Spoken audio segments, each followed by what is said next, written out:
Praise the Lord. முதலாவது இந்த நாளிலே நம்ம ஒரு வசனத்தை வாசிக்க போகிறோம். எபிரேயருக்கு நிருபம் 8ஆம் அதிகாரம் 13வது வசனம்.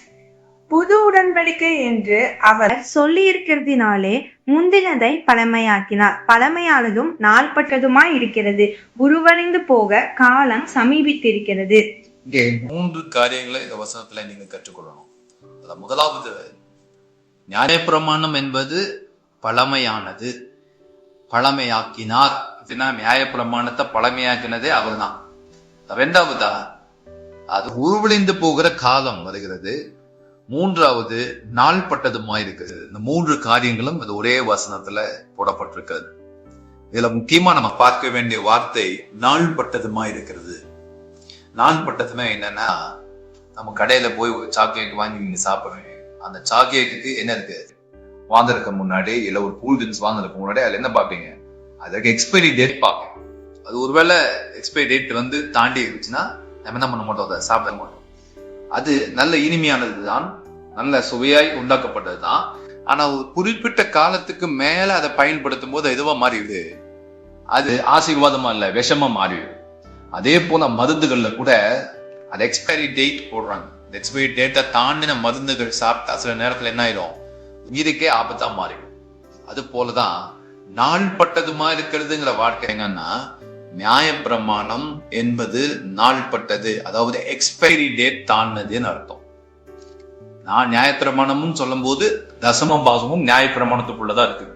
அப்ப தசம பாகம் அதுவும் எப்படி இருக்குது, எக்ஸ்பைரி டேட் தாண்டின ஒரு கட்டளை. அதை நம்ம என்ன செய்யக்கூடாது, இப்போ அதை நம்ம இப்ப யூஸ் பண்ண கூடாது. இரண்டாவதா வசனம் சொல்லுது, நியாயப்பிரமாணம் எதையும் என்ன பண்ணல, பூரணப்படுத்தவில்லை. எபிரேயருக்கு நிருபம் 7ஆம் அதிகாரம் 19வது வசனம். நியாயப்பிரமாணமானது ஒன்றையும் பூர்ணப்படுத்தவில்லை, அதிக நன்மையான நம்பிக்கையை வருவிப்பதே பூர்ணப்படுத்தி இருக்கிறது. இந்த நம்பிக்கையினாலே தேவனிடத்தில் சேருகிறோம். நியாயப்பிரமாணம் எதையுமே பூரணப்படுத்தல. அப்ப நியாயப்பிரமாணத்துல என்ன இருக்கு, குறை இருக்கிறது. இப்போ நியாயப்பிரமாணம் சொல்லுது, மிருகங்களுடைய ரத்தம் அது தெளிக்கப்பட்டு மனிதர்கள் பரிசுத்தமாய் மாற்றப்பட்டார்கள் பழைய ஏற்பாட்டின் நாட்கள்ல நியாயப்பிரமாணத்துல. ஆனா பைபிள் என்ன சொல்லுதுன்னா, கொஞ்சம் குறைய, அவர்கள் முழுவதுமாய் அவங்க கழுவப்படல, ஏதோ கொஞ்சம் குறைய அவர்கள் கழுவப்பட்டார்கள். அப்படின்னா அதுல என்ன இருக்கு, குறை இருக்குன்னு அர்த்தம். பழைய நியாயப்பிரமாணம் ஃபெயிலியர் ஆனதுக்கு காரணமே என்ன ரீசன் தான், அதுல இயேசு இல்லை. எப்ப இயேசு வந்தாரோ அப்பதான் நியாயப்பிரமாணம் முடிவுக்கு வந்த பிறகு அந்த புது உடன்படிக்கையில நமக்கு ஜீவன் உண்டாது. பாருங்க, பழைய ஏற்பாட்டுல மிருகத்தின் ரத்தம் என்ன பண்ணல, பரிசுத்தப்படுத்தல. ஆனா புதிய ஏற்பாட்டுல 1 யோவான் 1:7 சொல்லுகிறது, அவங்க குமாரனுடைய இயேசு கிறிஸ்துடைய ரத்தம் சகல பாவங்களையும் நீக்கி நம்மை சுத்திகரிக்கும். பின்னாடி வசனம் பாருங்க, சகல பாவங்களையும் நீக்கி என்ன பண்ணுமா, நம்மை சுத்திகரிக்கும். அதனால காலம் நிறைவேறின பொழுது ஸ்திரீயிடத்தில் பிறந்தவரும் நியாய பிரமாணத்துக்கு கீழ்பட்டவருமாகிய இயேசுவை தேவன் அனுப்பினார். அப்போ காலம் நிறைவேறின பொழுதுங்கிற வார்த்தை ரொம்ப முக்கியமான ஒரு வார்த்தை.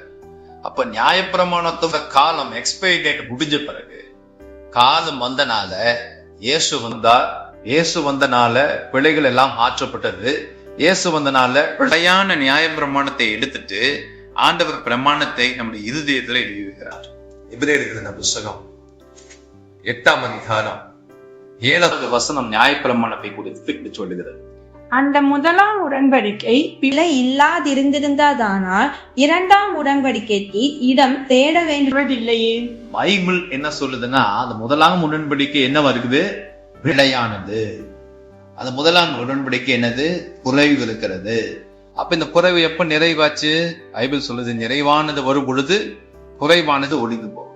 அந்த நிறைவான இயேசு வந்த போது இந்த குறைவான நியாயப்பிரமாணத்தை அவர் என்ன பண்ணாரு, மாற்றி நிறைவான இயேசு நமது கட்டளைகளை நம்முடைய இருதயத்தை எழுதுகிறார். அதனால நியாயப்பிரமாணத்தின் கட்டளைகளை இன்னும் நீங்க பின்பற்ற கூடாது. நீங்கள் இருதயத்திலே ஆவியானவரால எழுதப்பட்ட அந்த பிரமாணத்துக்கு கீழ்ப்படியும் போது கர்த்தர் நிச்சயமாய் நம்மை ஆசீர்வதிப்பார். ஆமென்.